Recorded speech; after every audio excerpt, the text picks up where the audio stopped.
High বন্ধুরা, কেমন আছো? আশা করি ভালো আছো। দেখো মালটা দেখাচ্ছি। মালটাগুলো আরও বড় হবে, জানি না আর কত বড় হবে। দেখতে পাচ্ছ পরপর মালটা হয়ে রয়েছে। এই দেখো, ওই মালটা গাছে প্রচুর ফুল ফুটেছিল। তো মোট এখানে কটা আছে গুনে না দেখো, একটা আছে, দুটো, তিনটে, 4, 5, 6, মোট 6টা মালটা এখানে আছে। ভালো লাগছে দেখতে।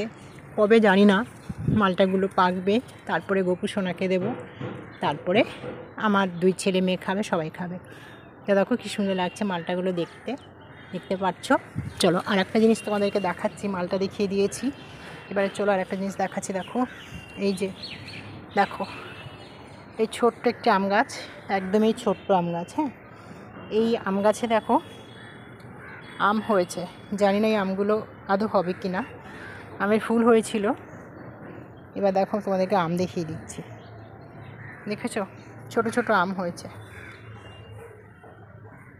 তো কমেন্টে জানিও এই আমগুলো টিকবে কি না। আমি কিচ্ছু দিই না গাছে, কোনো স্প্রে করি না। আমি শুধু এই যেভাবে আমি জৈব সার তৈরি করি সেগুলোই আমি গাছের গোড়ায় দিই, আদার্স কিছু দেওয়া হয় না গাছে।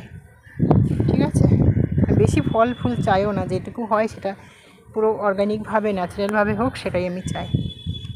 তো বন্ধুরা, সব ফুল তো সকালবেলায় তুলে নিয়েছি।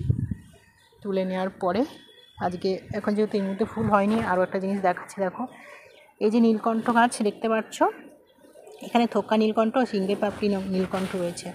এগুলো সব বীজ থেকে ফেলেছি। হ্যাঁ, এগুলো বীজ থেকে চারা তৈরি করার পরে নীলকণ্ঠ গাছ আজকে এত বড় হয়ে গেছে।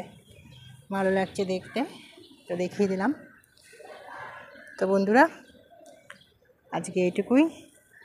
দেখতে থাকো আর তোমরা ভালো থেকো। চলো টাটা।